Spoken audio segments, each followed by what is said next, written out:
આગામી 1 કલાકમાં રાજ્યમાં સાર્વત્રિક વરસાદ વરસશે આગાહી કરી છે હવામાન વિભાગે। સવારે 10 વાગ્યા સુધી રાજ્યના 14 જિલ્લા માટે આપવામાં આવ્યું છે રેડ એલર્ટ।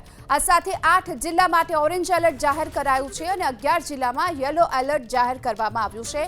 આ સાથોસાથ દીવ, દમણ, દાદરાનગર હવેલીમાં પણ રેડ એલર્ટ જાહેર કરાયું। આગામી 1 કલાક ખેડા, વડોદરા, ભરૂચ, નર્મદા, સુરત, તાપી, નવસારી, અમરેલી, ગીર સોમનાથ, ભાવનગર અને બોટાદમાં છૂટાછવાયા સ્થળો પર અત્યંત ભારેથી અસાધારણ ભારે વરસાદ ખાબકી શકે છે। તો તેની સાથે 10 વાગ્યા સુધીમાં સુરેન્દ્રનગર, પોરબંદર, રાજકોટ, જૂનાગઢ, અમદાવાદ, દાહોદ, છોટાઉદેપુર, પંચમહાલ જિલ્લામાં ઓરેન્જ એલર્ટ જાહેર કરવામાં આવ્યું છે। એટલે કે આ જિલ્લાઓમાં કેટલાક સ્થળો પર ભારેથી અતિભારે વરસાદ ખાબકી શકે છે। તેની સાથોસાથ કચ્છ, મોરબી, જામનગર, દ્વારકા, પાટણ, બનાસકાંઠા, મહેસાણા, સાબરકાંઠા, ગાંધીનગર, મહીસાગર અને અરવલ્લીમાં પણ 10 વાગ્યા સુધીમાં યલો એલર્ટ જાહેર કરવામાં આવ્યું છે। તો 10 વાગ્યા સુધીમાં કયા જિલ્લામાં એલર્ટ જાહેર કરાયું છે વાત કરીએ। Orange alert Surendranagar, Rajkot, Junagadh. આ સાથે યલો એલર્ટની વાત કરીએ કચ્છ, મોરબી, જામનગર, દ્વારકા, પાટણ, બનાસકાંઠા, મહેસાણા, સાબરકાંઠા, ગાંધીનગર, મહીસાગર અને અરવલ્લી માટે યલો એલર્ટ જાહેર કરવામાં આવ્યું છે। તો આ તરફ રેડ એલર્ટ પણ જાહેર કરવામાં આવ્યું છે। ખેડા, આણંદ, વડોદરા, ભરૂચ, નર્મદા, સુરત, તાપી, દક્ષિણ ગુજરાતના આ તમામ જિલ્લાઓ છે તેનો સમાવેશ થાય છે। નવસારી, ડાંગ, વલસાડ, આ સાથે જ દમણ, દાદરાનગર હવેલી, અમરેલી, ગીર સોમનાથ, ભાવનગર, બોટાદ અને દીવનો પણ સમાવેશ થાય છે, જ્યાં અત્યંત ભારે વરસાદની આગાહી હવામાન વિભાગે આપી છે। ઓરેન્જ એલર્ટની વાત કરી લઈએ સુરેન્દ્રનગર, રાજકોટ, જૂનાગઢ, પોરબંદર, અમદાવાદ, પંચમહાલ, દાહોદ, છોટાઉદેપુર। આ સાથે યલો એલર્ટ કચ્છ, મોરબી, જામનગર, દ્વારકા, પાટણ, બનાસકાંઠા, મહેસાણા માટે જાહેર કરવામાં આવ્યું છે। તો રાજ્યમાં આજે એક સાથે કુલ 4 જેટલી સિસ્ટમ સક્રિય બની છે અને તેના કારણે જ 2 દિવસ સુધી રાજ્યમાં સાર્વત્રિક ભારે વરસાદની આગાહી કરવામાં આવી છે। જો કે આજે રાજ્યના તમામ જિલ્લામાં વરસાદની આગાહી છે।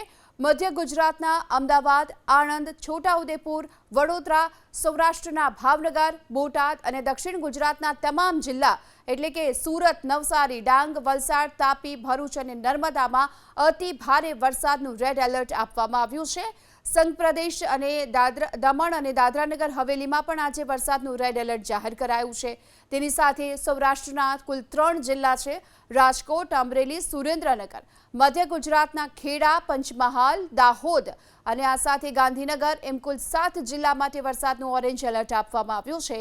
ગીર સોમનાથ, પોરબંદર, દ્વારકા, જૂનાગઢ, જામનગર, મોરબી, કચ્છ, વાવથરા, પાટણ, બનાસકાંઠા, સાબરકાંઠા, મહેસાણા, અરવલ્લી, મહીસાગર, સંઘ પ્રદેશ દીવમાં છૂટાછવાયા સ્થળો પર ભારે વરસાદનું યલો એલર્ટ જાહેર કરવામાં આવ્યું છે। જો કે આજથી ભારેથી અતિભારે વરસાદની આગાહીને જોતા માછીમારોને પણ દરિયો ન ખેડવાની સૂચના આપવામાં આવી છે। જ્યાં વરસાદનું રેડ એલર્ટ આપવામાં આવ્યું છે તે અમદાવાદ અને વડોદરા સહિત કુલ 9 જિલ્લાની શાળા કોલેજોમાં રજા જાહેર કરી દેવામાં આવી છે। 8 જિલ્લામાં અત્યંત ભારે વરસાદનું અનુમાન વ્યક્ત કરવામાં આવ્યું છે। તેને લઈ સરકાર પણ હાલ એલર્ટ મોડમાં આવી ચૂકી છે। રાજ્ય સરકારે અત્યંત ભારે વરસાદમાં રેસ્ક્યુ બચાવ કામગીરી માટે એનડીઆરએફની 18, એસડીઆરએફની 21 પ્લાટૂનને સ્ટેન્ડ બાય રાખવામાં આવી છે।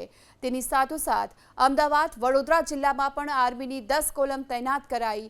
આર્મીની એક કોલમમાં કુલ 51 જવાનો હોય છે, એટલે કે 510 આર્મી જવાનો ખડે પગે રાખવામાં આવ્યા છે અને જ્યાં જરૂર પડશે ત્યાં જવાનોની ટુકડી સાધનો સાથે પહોંચશે। આ સાથોસાથ એરફોર્સે વડોદરા અને જામનગર ખાતે પણ રેસ્ક્યુ માટે ચોપર સ્ટેન્ડ 2 રાખી દીધા છે અને જો જરૂર પડશે તો ભારતીય કોસ્ટગાર્ડની પણ મદદ લેવાશે। રાજ્ય સરકાર વિકટ સ્થિતિમાં રેસ્ક્યુ ઓપરેશન માટે કોસ્ટગાર્ડના 2 ચોપર પણ ઉપયોગમાં લેશે, જેના પગલે કોસ્ટગાર્ડ પણ હાલ એલર્ટ મોડમાં છે।